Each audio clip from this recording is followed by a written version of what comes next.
MDMA കുറിച്ചാണ് ഈ വീഡിയോയിൽ ഞാൻ പറയാൻ ഉദ്ദേശിക്കുന്നത്.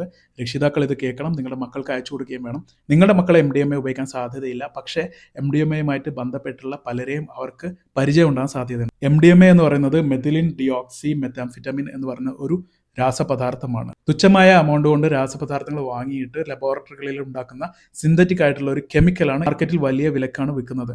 അതുകൊണ്ട് തന്നെ ഇതിൻ്റെ അവസാനത്തെ കണ്ണികളായിട്ടുള്ള ഉപഭോക്താക്കളോ റീറ്റെയിൽ ഏജൻസ് ഒക്കെ ആയിട്ടാണ് പലരും പ്രവർത്തിക്കുന്നത്. കുറഞ്ഞ എമൗണ്ടിൽ തന്നെ MDMA നമ്മുടെ ശരീരത്തിൽ എത്തിക്കഴിഞ്ഞാൽ അത് സെറോട്ടോണിൻ തുടങ്ങിയ ഹോർമോൺസ് ഉൽപ്പാദിപ്പിക്കപ്പെടുകയും നമ്മുടെ ശരീരം വളരെ സന്തോഷവും എനർജറ്റിക് ഒക്കെ ആയിട്ട് കാണപ്പെടുകയും, എന്നാൽ 3-4 മണിക്കൂറുകൾക്ക് ശേഷം ശരീരത്തിൽ ഈ ഹാപ്പിനെസ് ഹോർമോൺസിന്റെ ലെവൽ കുറഞ്ഞു വരികയും ഇത്തരം ആളുകൾ വളരെ ഡള്ളാവുകയും ഡിപ്രഷനിലേക്ക് പോവുകയും ഉറക്കം ഇല്ലാതിരിക്കുന്ന അവസ്ഥ വരും.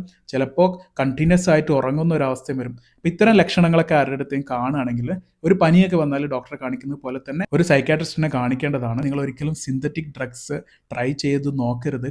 കാരണം അത് ഒന്നെങ്കിൽ നിങ്ങളെ കൊല്ലും, അല്ലെങ്കിൽ നിങ്ങൾ നിങ്ങളുടെ സുഹൃത്തിനെ കൊല്ലും.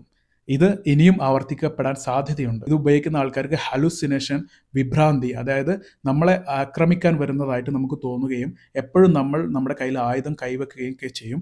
ഇത് നമ്മുടെ തൊട്ടടുത്തുള്ള ആളെ ആരാന്ന് പോലും മനസ്സിലാകാതെ അവരെ നമ്മൾ കൊലപ്പെടുത്താനുള്ള സാധ്യതയുണ്ട്. MDMAയുടെ കൂടെ ആൽക്കഹോൾ അല്ലെങ്കിൽ മറ്റ് കെമിക്കൽസും കൂടെ ആഡ് ചെയ്യുമ്പോഴാണ് കൂടുതൽ ക്രൂരമായിട്ടുള്ള കൃത്യങ്ങൾ ഓരോരുത്തർ ചെയ്യുന്നത്.